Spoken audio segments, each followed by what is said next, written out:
Alors que l'histoire du monde tire à sa fin, nous vivons des circonstances si pressantes que les gens se décident déjà de quel côté ils se tiennent. Avec Dieu ou avec les forces du mal représentées dans le livre de l'Apocalypse 13 à 18.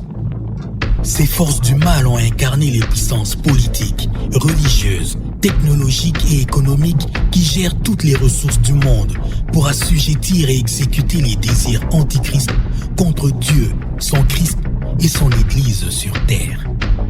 C'est alors la dernière heure avant d'être enlevés de cette terre. Tous ceux qui prouveront leur fidélité à Dieu en cultivant la foi salvatrice recevront le sceau du Dieu vivant. Installez alors MyZoé, votre messager angélique, téléchargeable sur Google Play Store, dans votre smartphone, tablette et ordinateur. Nous avons vu le sceau de Dieu. Nous avons vu le sceau de Dieu, la marque de Dieu, qui est en fait l'empreinte de l'Éternel.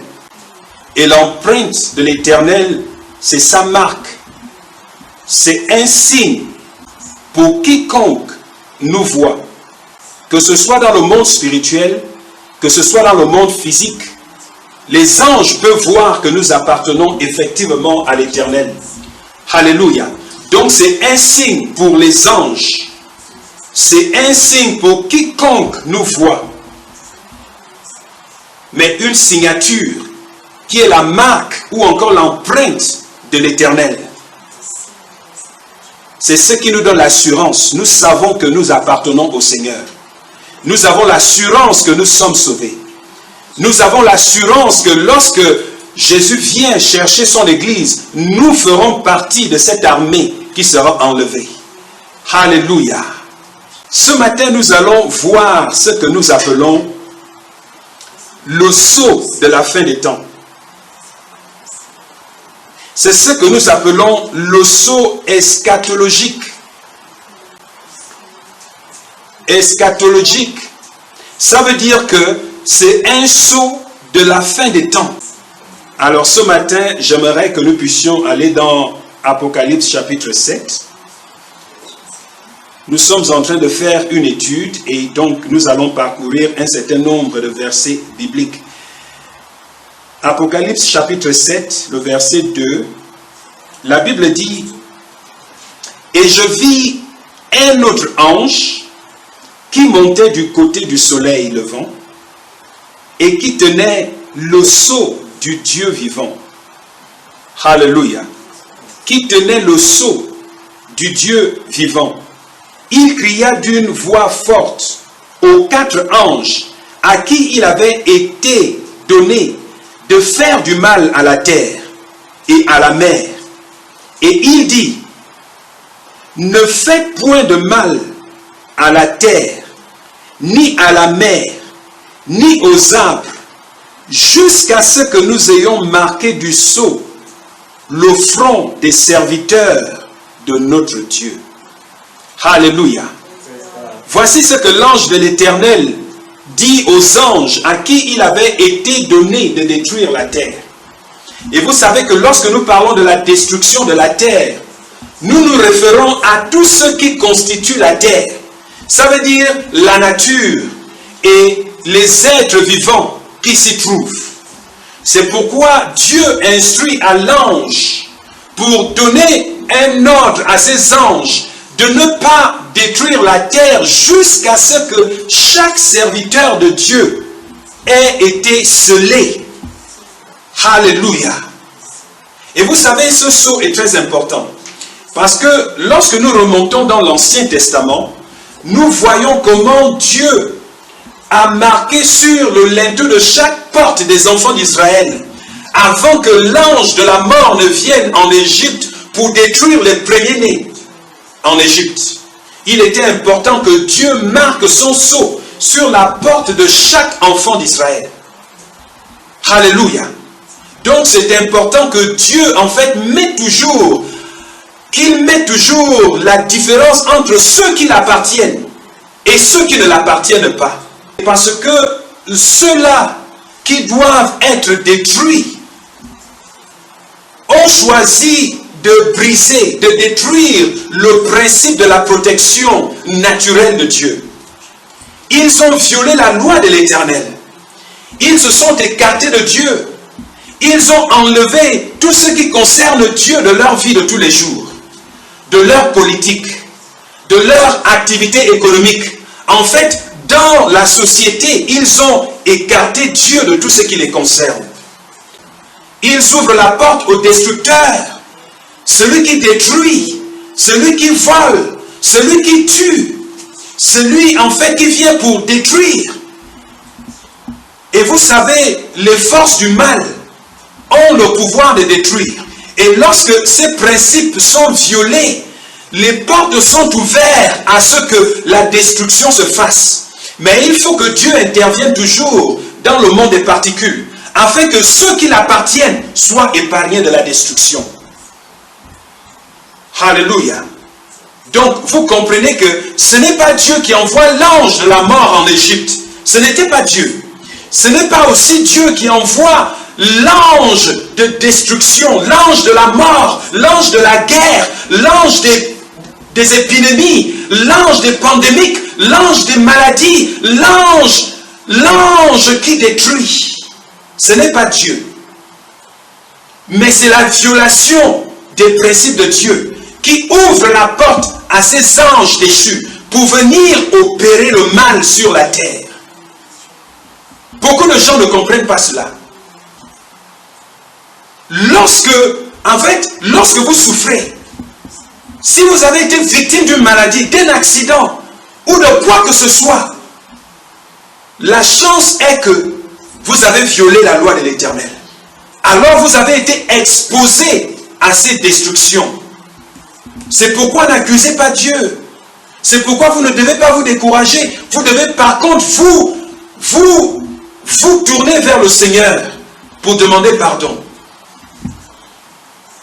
Et de faire en sorte que vos voix soient justes devant lui. Alléluia. Dieu est amour. Et il est prêt à recevoir quiconque se tourne vers lui. Alléluia. Tout le monde commence toujours dans le livre d'Apocalypse pour nous parler de la marque de la bête. Et de nous parler en fait du nombre de la marque de la bête, 666. La Bible dit, et ces commandements que je te donne aujourd'hui seront dans ton cœur. Tu les lieras comme un signe sur tes mains. Et ils seront comme des frontaux entre tes yeux. Alléluia. Son sceau, c'est sa parole. Alléluia. Apocalypse chapitre 9. Oh, gloire. Je lis le verset 4. La Bible dit, il leur fut dit de ne point faire de mal à l'herbe de la terre, ni à aucune verdure, ni à aucun arbre, mais seulement aux hommes qui n'avaient pas le sceau de Dieu sur leur front. Alléluia. Vous voyez, c'est ce que je suis en train de dire. Dieu se rassure toujours d'épargner ses enfants. Mais vous savez, lorsque l'Église est protégée, lorsque les chrétiens sont protégés, le monde est exposé. Il peut arriver que pendant que certains sont sous la protection de l'Éternel, d'autres sont exposés. Alléluia. Et comment faire en sorte que ceux-là qui sont exposés soient épargnés? C'est en intercédant pour eux, pour qu'ils acceptent le Seigneur. Autrement dit, lorsque l'ange de la mort vient, il va les détruire. Mais si le chrétien n'est pas mature dans les choses de Dieu, qu'est-ce qu'il va faire? Il va se rebeller. Il va se rebeller. Il va croire que Dieu n'a pas écouté sa prière. Quand bien même nous avons intercédé pour nos parents, pour ses amis, pour ces personnes-là qui ne suivent pas les principes de Dieu. Mais parce qu'elles n'ont pas le sceau de Dieu, parce qu'elles ne sont pas sous la protection de l'Éternel, c'est pourquoi l'ange de la mort les frappe. Alors nous devons être matures pour comprendre ces choses. Allons-y dans le chapitre 14. Le chapitre 14. Alléluia. Et je veux seulement lire le verset 9. Et un troisième ange les suivit, en disant d'une voix forte, si quelqu'un adore la bête et son image, et reçoit une marque de son front ou sur sa main, il boira lui aussi. Vous voyez, le mot là est très important, il dit lui aussi. Ça veut dire qu'il va prendre part à la sentence qui a été originellement attribuée à Lucifer. Ça veut dire que tous ceux qui vont être détruits avec Lucifer n'ont pas été dans le plan. Le jugement éternel, le jugement final était pour Lucifer et les anges déchus, pas pour les hommes. Pas pour les hommes, comprenez-le. Dieu n'a pas planifié à ce qu'un homme soit détruit. Mais ce sont les hommes qui se sont éloignés de Dieu. Ils se sont écartés de Dieu pour obéir à Lucifer. Et c'est ce que nous sommes en train de voir dans le monde aujourd'hui. Nous voyons comment les gouvernements, nous voyons comment les médias, nous voyons comment les sociétés ont écarté Dieu de leur vie de tous les jours. Et si ces personnes ne se répandent pas, ce qui leur est réservé, c'est cette sentence éternelle. Oh, alléluia. Laissez-moi relire le verset 9. La Bible dit, et un troisième ange les suivit, en disant d'une voix forte, si quelqu'un adore la bête et son image, et reçoit une marque sur son front ou sur sa main, il boira lui aussi du vin de la fureur de Dieu, versé sans mélange dans la coupe de sa colère, et il sera tourmenté dans le feu, et le souffle devant les saints anges et devant l'agneau. Alléluia.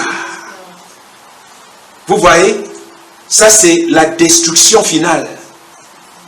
La destruction finale. À cause de quoi? À cause du fait que le sceau de Dieu n'est pas maintenu. Rappelez-vous, je vous ai dit la dernière fois que le but n'est pas la marque de la bête. Non, notre attention doit être fixée sur le sceau de Dieu. Nous devons en fait avoir en tête que Dieu veut que chaque enfant de Dieu, que chaque chrétien, que chaque église, que nous ayons son sceau, que nous puissions avoir le souvenir de sa parole. Qui est son sceau? Sa parole, c'est son sceau. Sa parole, c'est sa signature. Sa parole dans notre cœur. Sa parole en nous. C'est sa parole qui nous sanctifie. C'est sa parole qui nous protège. Parce qu'il nous donne le conseil de suivre ses pas. Donc nous devons avoir devant nos yeux sa parole. C'est ce que nous avons vu. Nous sommes partis de l'Ancien Testament jusqu'au Nouveau Testament. Alléluia. Pour ceux qui ne savent pas, allez-y sur l'application MyZoé. Vous allez voir les enseignements. Nous commençons depuis l'Ancien Testament pour vous montrer que c'est Dieu qui donne le sceau. C'est Dieu qui donne la marque, non seulement aux hommes, mais également aux anges. Donc, la marque de la bête a été donnée par Dieu à Lucifer, pas pour que les hommes le prennent, mais pour que les hommes sanctifiés sachent discerner que Lucifer est Satan. Alléluia. Mais les hommes qui sont aveuglés par le Dieu de ces siècles, en fait, sont en train de prendre la marque de la bête. Ils ont cette marque devant leurs yeux. D'où la philosophie de ce monde, d'où les principes de ce monde, d'où les raisonnements de ce monde, d'où les valeurs de ce monde. Alléluia. Parce qu'ils marchent selon les lois de ce monde, selon les valeurs de ce monde. Ils ont placé ces choses devant leurs yeux, devant leur front. Ils ne raisonnent que sur la base de la connaissance diabolique de ce monde. Mais l'Église de Christ marche sur la base de la connaissance divine de Dieu, qui est la parole de Dieu. Alléluia. Donc de la même manière que Dieu nous instruit à placer sa parole devant nos yeux, sur notre front, mais également sur notre main droite, Parce que nous travaillons avec sa parole. De même, le monde également, il travaille sur la base des lois antichrist, des lois diaboliques de ce monde. C'est pourquoi Jésus a dit que nous ne sommes pas de ce monde. Alléluia. C'est pourquoi je vous ai dit la dernière fois que ceux qui pensent que ce n'est rien que 666 inscrit sur la main droite et inscrit sur le front de la tête des gens, vous vous trompez. Vous vous trompez. La marque de la bête est aussi ancienne que la chute de Lucifer, qui est devenu Satan. La marque lui avait été attribuée au moment où il chute, au moment où il se déconnecte du royaume de Dieu, au moment où il devient Satan. La marque de la bête lui a été attribuée. Oh, alléluia. Je désire que les gens le comprennent. Je désire que les chrétiens comprennent cela. Alléluia. Je désire que nous ayons l'entendement divin pour comprendre ces choses. Donc la marque de la bête ne va pas apparaître dans l'avenir. La marque de la bête est déjà au milieu de nous. En ce moment, Dieu n'est pas tout en tous. Dieu n'est pas tout en tous. C'est pourquoi nous voyons que le monde est divisé. Alléluia. Lucifer est en action. Alléluia. L'antéchrist est en action. Nous avons les anges déchus qui sont au service de l'antéchrist, qui sont au service de Lucifer, qui est le diable. Nous voyons la division dans l'univers, la division dans le monde spirituel et dans le monde physique. Ça veut dire que tout n'est pas soumis à Dieu et Dieu n'est pas tout pour tous. Alléluia. Mais Jésus est en train de rétablir les choses. C'est ce qu'il a commencé à faire. Le diable le sait, Lucifer le sait. Mais ils savent que celui qui aura la victoire, c'est Dieu. Apocalypse chapitre 13. J'aimerais que nous puissions aller dans Apocalypse chapitre 13. J'aimerais vous montrer quelque chose. Oh, gloire, gloire, gloire. Et je veux lire le verset 13. Merci Seigneur. Gloire à Dieu. Alléluia. La Bible parle de la bête qui monte de la terre. Alléluia. La bête qui monte de la terre. La Bible dit au verset 13, elle opérait, qui? La bête qui monte de la terre. Elle opérait des grands prodiges, même jusqu'à faire descendre du feu du ciel sur la terre, à la vue des hommes. Et elle séduisait les habitants de la terre par les prodiges qui lui étaient donnés d'opérer en présence de la bête, disant aux habitants de la terre de faire une image à la bête qui avait la blessure de l'épée et qui avait, alléluia, la blessure de l'épée. Il s'agit de quelle blessure de l'épée? Il s'agit de quelle épée? Il s'agit de l'épée de la parole de Dieu. Souvenez-vous, la bête avait été déjà vaincue. Alléluia. La bête avait déjà été vaincue. Donc, elle porte toujours cette blessure. Cette blessure. Et comment avons-nous le discernement de voir cette blessure? C'est à travers la parole de Dieu. Alléluia. Beaucoup parlent de Rome. Beaucoup parlent historiquement de Rome. Ils disent que non, Rome avait été blessée. Alléluia. Ils ont raison.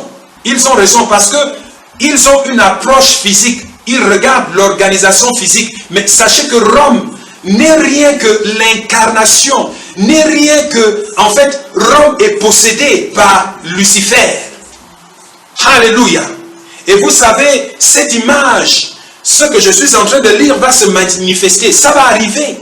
Où les hommes, en fait, l'antichrist n'aura plus honte, il n'aura plus peur, parce qu'il aura maintenant l'emprise sur les hommes.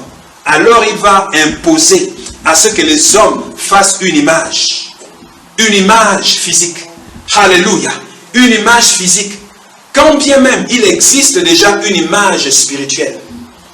Parce que quand nous regardons dans la société aujourd'hui, les médias et les sociétés, les gouvernements, tous vénèrent une image. Tous vénèrent le diable. Ils ne le savent pas. Ils vénèrent l'argent. Jésus a attribué un nom à l'argent. Il a dit mammon. Mammon est un démon. Alléluia. Ils le vénèrent. Ils vénèrent l'argent. Ils vénèrent les biens matériels. Ils vénèrent tout ce qui est antichrist. Tout ce qui n'est pas de Dieu. C'est une image. C'est une image. Nous avons l'image de Christ devant nous. C'est pourquoi la Bible dit, Jésus est l'auteur et le consommateur de notre foi. Mais le monde a l'image du diable, l'image de l'antichrist. Tout ce qui n'est pas de Dieu. Tout ce qui n'est pas de Dieu. C'est pourquoi vous ne verrez jamais ces médias publier l'Église, publier les œuvres, la puissance du Saint-Esprit dans leur plateforme. Vous ne verrez jamais cela. Ils sont prêts à attaquer. En fait, ils attaquent et persécutent tous ceux qui défendent les intérêts de Dieu. Ils les attaquent, ils les détruisent. Pourquoi? Parce qu'ils vénèrent l'image de la bête. Oh, gloire à Dieu. Alléluia. Que ceux qui ont les oreilles pour entendent ce que dit le Seigneur. Au verset 16, la Bible dit, « Et elle fit que tous, petits et grands, riches et pauvres, libres et esclaves, reçussent une marque sur leur main droite ou sur leur front, et que personne ne put acheter ni vendre sans avoir la marque, le nom de la bête ou le nombre de son nom. » Alléluia. Vous voyez, la Bible dit la marque de la bête. Alléluia. La marque de la bête. Le nom de la bête. Donc, la marque de la bête contient son nom. Alléluia. Et vous savez que tout au long des Écritures, nous avons vu dans la parole de Dieu que le sceau de Dieu contient son nom. Et nous allons le voir. Donc, vous voyez la parallèle. Le diable vole les principes de Dieu. Et il profite parce qu'il sait que beaucoup sont ignorants de ses principes, ignorants de sa parole. Et ceux-là qui sont ignorants pensent que c'est la vérité.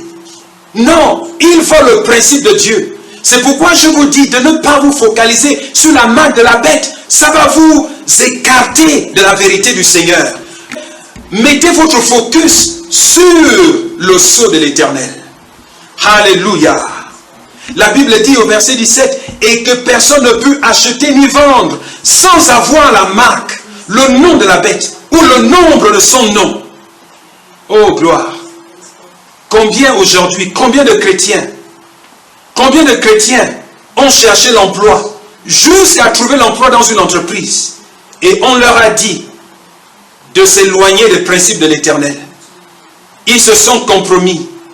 Ils ont abandonné en fait le sceau de Dieu qui est la parole de Dieu.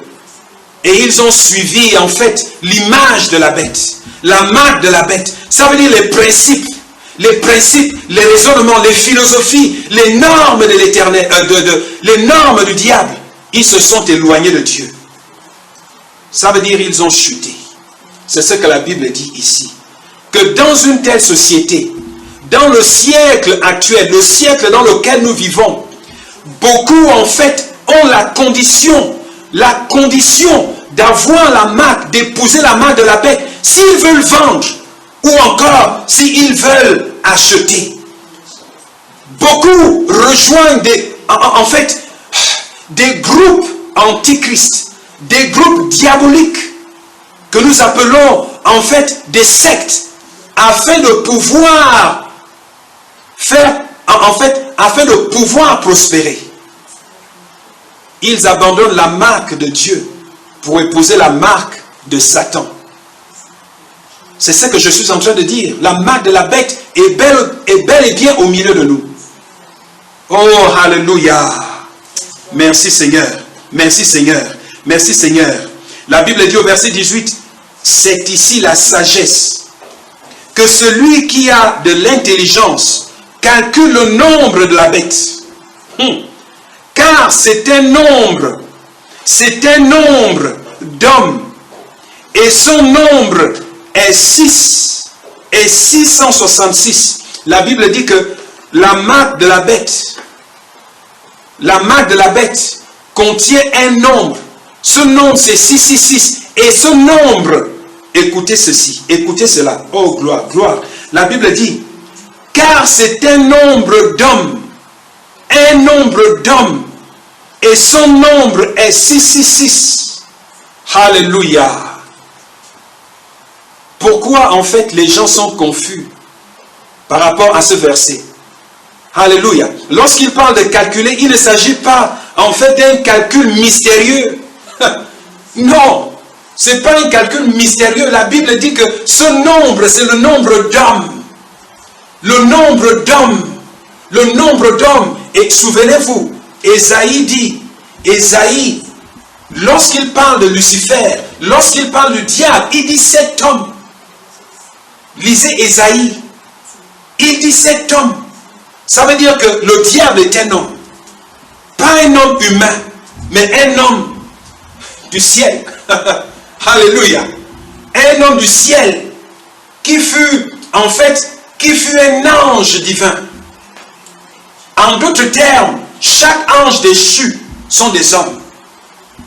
Et vous savez, pour ceux qui sont matures, les Écritures nous montrent que les anges sont, en fait, occupent toutes les dimensions de l'univers. Nous avons des nations d'anges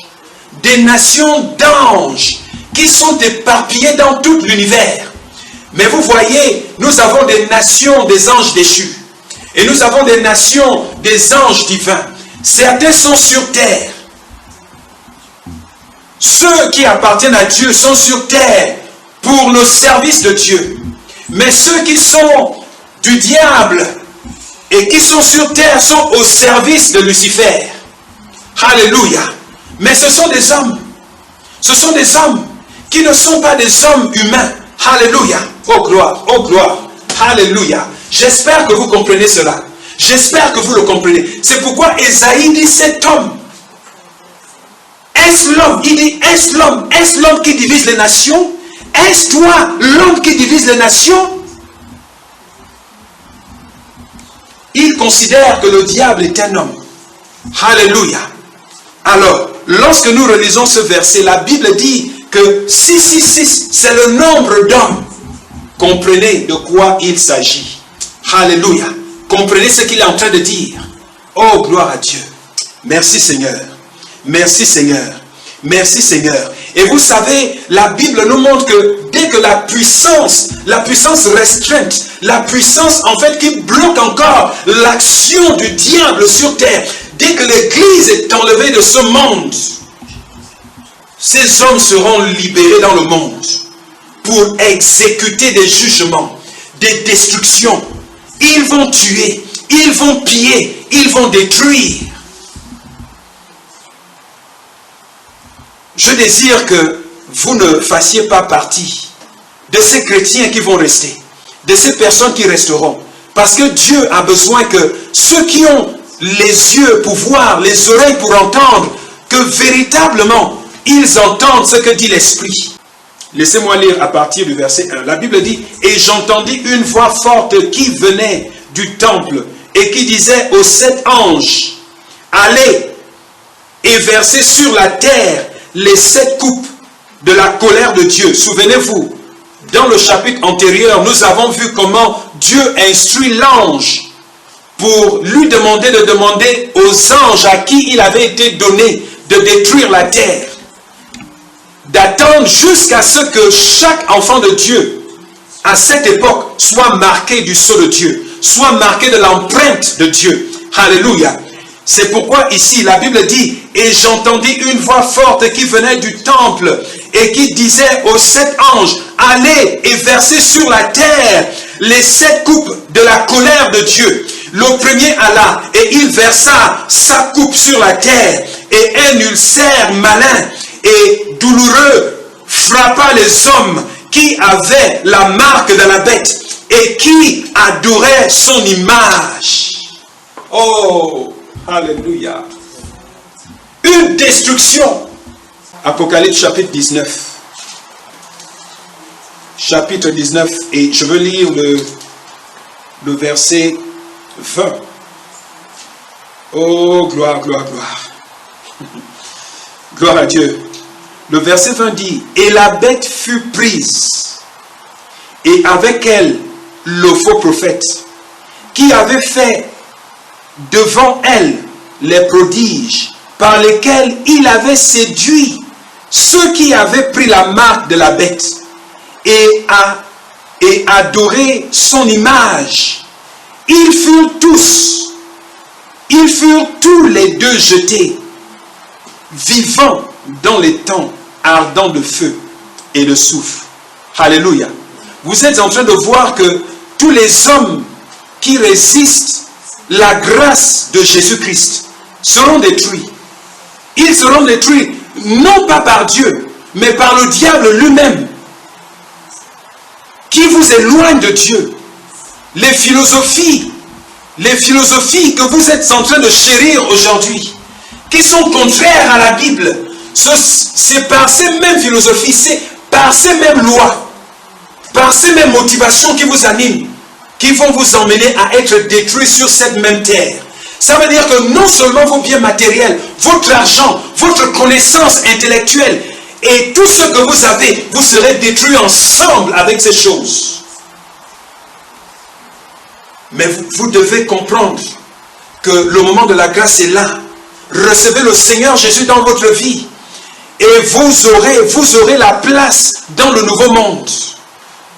Les maisons que vous avez aujourd'hui ne sont pas comparables aux maisons que vous pouvez avoir dans le nouveau monde. L'argent que vous êtes en train de chérir aujourd'hui n'est pas comparable aux richesses que vous aurez dans le nouveau monde. Parce que la Bible dit, et je ferai un nouveau monde et un nouveau ciel. Recevez le Seigneur Jésus dans votre vie. Comprenez pourquoi il veut vous sauver. Il veut vous sauver de la destruction qui arrive. La destruction qui arrive. Ne pensez pas que le coronavirus est quelque chose. Non, pire arrive. Pire arrive, le pire arrive.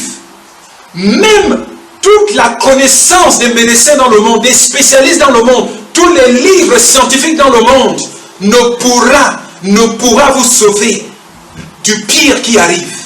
Le pire arrive. Les systèmes politiques vont chuter. Les systèmes économiques vont tomber. Les pauvres souffrent aujourd'hui à cause des problèmes économiques et politiques. Mais vous savez, les riches, le temps arrive bientôt. La montre est sur le point d'arriver à cet instant. Les riches vont tomber. Vous allez souffrir. Vous allez souffrir. Des nations vont chuter. Vous allez souffrir. Parce que l'Antéchrist, il va se révéler. Et vous serez tous sous sa domination. C'est ce qui était arrivé en Chine. Laissez la Chine vous enseigner. Laissez le système soviétique vous enseigner. Tous étaient sous la domination du gouvernement. Avant ce temps, il y avait des bourgeois, il y avait des riches. Mais vous savez, lorsque le système se fait asseoir par le gouvernement, les riches sont devenus comme les pauvres. C'est ce qui arrivera. L'histoire devrait vous enseigner. C'est ce que la Bible dit. Ça va arriver.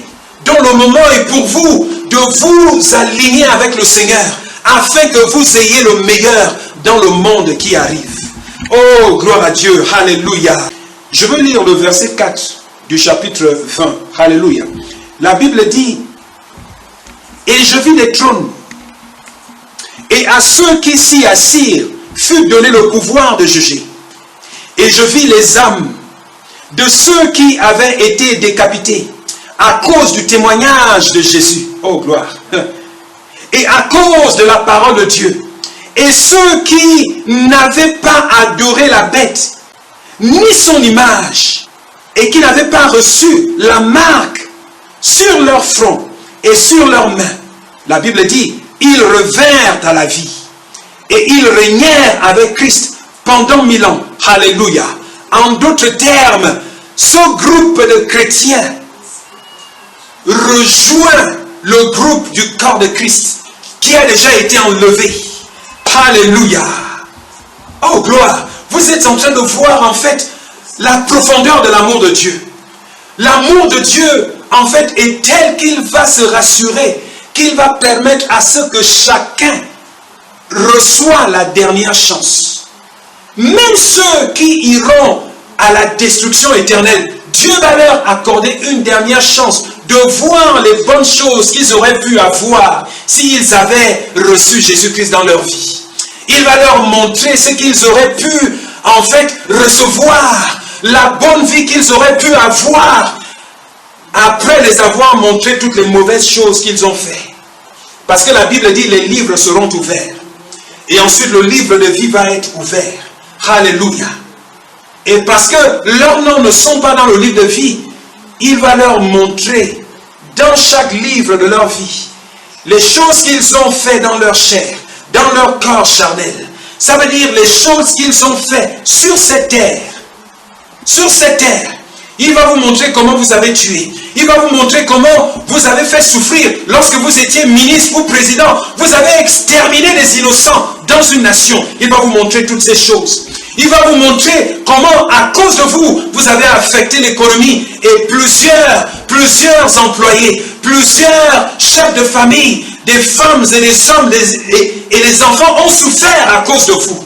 Il va vous montrer comment, en fabriquant une arme chimique qui est devenue une pandémie et des centaines de personnes sont mortes à cause de vous. Il va vous montrer ces choses. Il va vous montrer comment vous étiez en train de méditer le mal en secret. Il va vous montrer comment vous vous réunissiez en groupe pour décider de comment aller tuer, aller piller, aller faire du mal. Il va vous montrer toutes ces choses. Oh. Refusez cela aujourd'hui. Le temps de la grâce est aujourd'hui. Recevez le Seigneur Jésus dans votre vie. Et vous allez voir comment le Seigneur va vous pardonner. Alléluia.